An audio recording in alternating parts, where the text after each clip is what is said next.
第5课，职场中的情绪勒索，当责任变成负担。这件事很重要，你不帮忙的话，整个团队就完了。大家都加班，你这么准时走，不会良心不安吗？你能力最强，这工作当然是交给你啊。这些话是不是听起来很熟悉？在职场上，很多时候我们并不是被工作压垮，而是被无形的情绪勒索压得喘不过气。当责任变成一种无法拒绝的负担，当不做等于没良心，我们就已经落入职场情绪勒索的陷阱。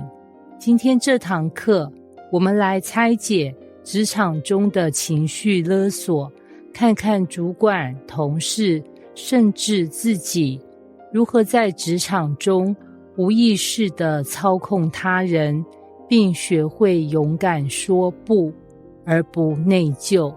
1. 主管、同事如何用情绪勒索来操控你？职场上的情绪勒索最常见的形式就是利用内疚感、责任感，甚至恐惧感来让你顺从。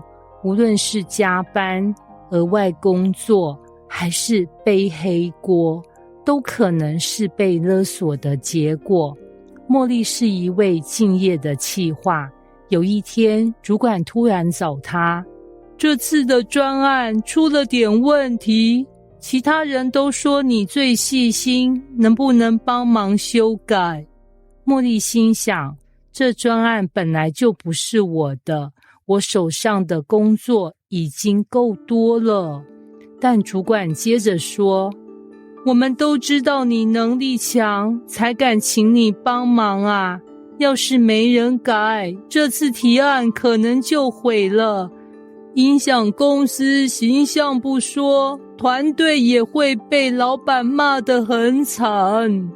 于是茉莉开始动摇，如果我不帮，主管会不会觉得我是个不团队合作的人？如果这次提案真的失败了，我是不是也有责任？结果他心不甘情不愿地接下来，连续加班到凌晨3点，最后甚至生了一场大病。解析，这种情绪勒索的核心在于责任转嫁，让你觉得不做就是你的错，而不是对方的问题。主管应该负责分配工作，而不是让员工自动自发地扛下来。世杰的公司文化很内卷，大家习惯晚上10点还在公司工作，但世杰认为效率比时长重要，因此坚持准时下班。有一天，一位资深同事对他说，你每天这么早走，不会觉得不好意思吗？我们都还在加班呢。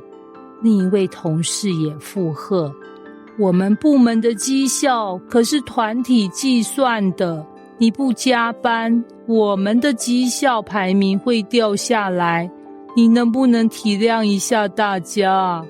世杰陷入纠结，我只是按时下班，为什么感觉自己像个罪人？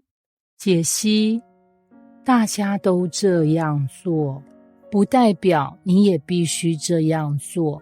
这是一种社会压力式情绪勒索，用集体的标准来绑架个体选择。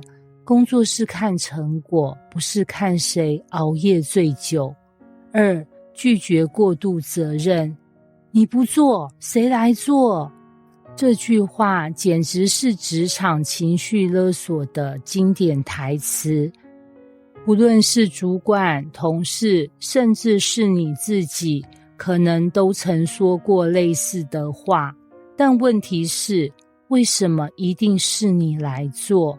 我们常常因为不想让人失望，害怕被讨厌，担心影响评价，而默默承担过多责任，结果就是累坏自己，甚至影响工作表现。如何识破这种勒索？一、区分责任与义务。你的职责是什么？这件事是否本来就该由你负责？我能帮忙，不等于我应该帮忙。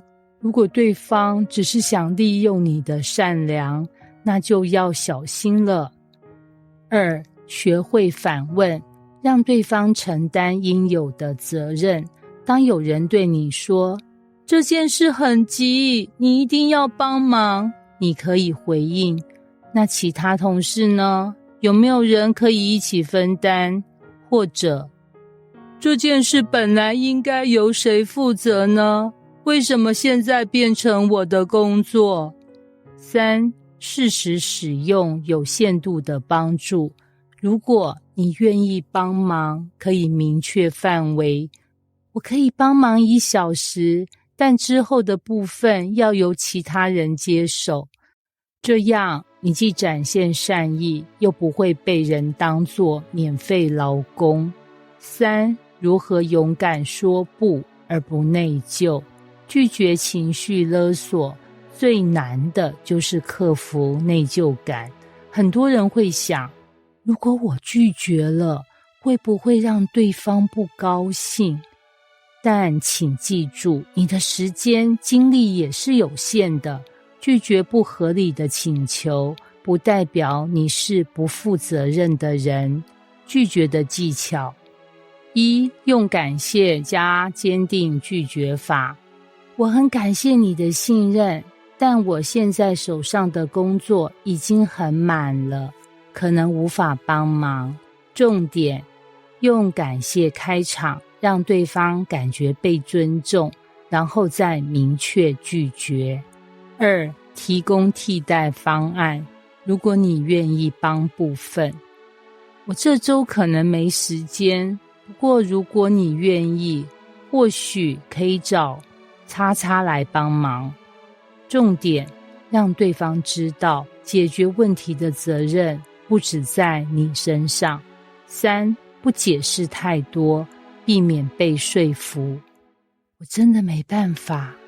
重点，不需要给一堆理由，因为有些人会试图用你的理由来反驳你。